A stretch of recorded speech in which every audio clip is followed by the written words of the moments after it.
নমস্কাৰ, স্বাগতম জনাইছোঁ মোৰ ইউটিউব চেনেলটোলৈ। সকলোৱে যথেষ্টখিনি মৰম দিলে, চেনেলটো 1K ছাবস্ক্ৰাইব কমপ্লিট কৰিলে। আৰু সকলোকে এটা অনুৰোধ, এই চেনেলটোৰ পৰাই বৰ্তমান কোনো ধৰণৰ আৰ্নিং অৰ্থাৎ মনিটাইজ হোৱা নাই। চেনেলটোৰ খোলাৰ মোৰ এটা উদ্দেশ্য আছে, মোৰ এই চেনেলটোৰ দ্বাৰাই যিখিনি পইচা ইনকাম হয়, মই কিছুমান দুখীয়া ল'ৰা ছোৱালীক সহায় কৰিবৰ কাৰণে এই চেনেলটোত খুলিছোঁ। হয়তো এইটো আপোনালোকে পিছত গম পাব, মই এই চেনেলটোৰ পৰাই যিখিনি আৰ্নিং হয় পইচা, এইখিনি মই সকলোক সহায় কৰাৰ কাৰণে ব্যৱহাৰ কৰিম। সকলোৱে চেনেলটো আগুৱাই নিব বুলি আশা কৰিলোঁ। আৰু আজি আপোনাৰ মাজলৈ এটা মই বিষয় লৈ আহিছোঁ। বিষয়টো হ'ল, আমি মানুহবোৰ কিয় সুখী নহয়। অৰ্থাৎ আমি মানুহবোৰ, সকলো মানুহে আমি দেখা পোৱা যায় যে কিবা নহয় কিবা চিন্তাত আছে, কিয়নো আমি মানুহবোৰে সদায় আমি বেলেগৰ ফালে লক্ষ্য কৰি থাকোঁ। সেইকাৰণে আমি মানুহবোৰ সুখী নহয়। কিয়নো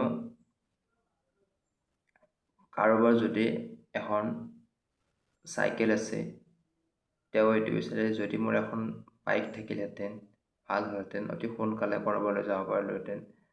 আৰু যদি কাৰোবাৰ এখন বাইক আছে, তেনেহ'লে তেওঁ লক্ষ্য কৰিব যদি মোৰ এখন চাৰিচকীয়া থাকিলহেঁতেন, অৰ্থাৎ কাৰ এখন থাকিলহেঁতেন, তেনেহ'লে ভাল হ'লহেঁতেন।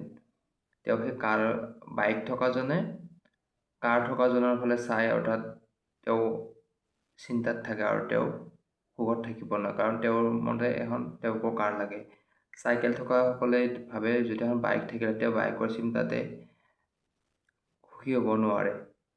ইয়াৰ উপৰি যদি কাৰোবাৰ এখন কম দামী কাৰ আছে, তেনেহ'লে তেওঁ বিচাৰে যদি এখন মই দামী কাৰ এখন ল'ব পাৰিলোহেঁতেন, তেনেহ'লে মোৰ ভাল হ'লহেঁতেন। এনেকুৱা আৰু মানুহবোৰ কেতিয়াও সুখী নহয়। এইটো যদি আপোনালোকে চাই গম পাব। আৰু যিসকলে মোৰ ভিডিঅ'টো চাই আছে, তেওঁলোকে নিজে নিজে মনতে এটা অনুভৱ কৰিব, হয় কথাটো ঠিকেই কৈছে। কিয়নো মই নিজৰ ক্ষেত্ৰতে নিজে গম পাইছোঁ, মানুহে এটা বস্তু পাই সুখী নহয়। মই নিজেও চাইকেলৰ পৰা বাইক পালোঁ, বাইকৰ পৰা কাৰ ল'লোঁ, কিন্তু তথাপিও মানুহৰ কিবা নহয় কিবা সমস্যা থাকে। সেইকাৰণে মই এইটো শ্বেয়াৰ কৰিলোঁ। এইটো সকলোৱে যদি হয় কমেণ্ট কৰিব, কাৰণ সকলোৱে এইটো চিন্তাতে থাকে। আৰু বেলেগৰ ফালে মানুহে লক্ষ্য দিয়াৰ ফলতো মানুহে সুখী হ'ব নোৱাৰে। কিয়নো আৰু যদি সুখী হ'ব লাগে, আমি সদায় আমাতকৈ তলৰ শ্ৰেণীত চাই আমি সুখী হ'ব লাগিব। কিয়নো কাৰোবাৰ এখন হাত নাই, কাৰোবাৰ এখন ভৰি নাই।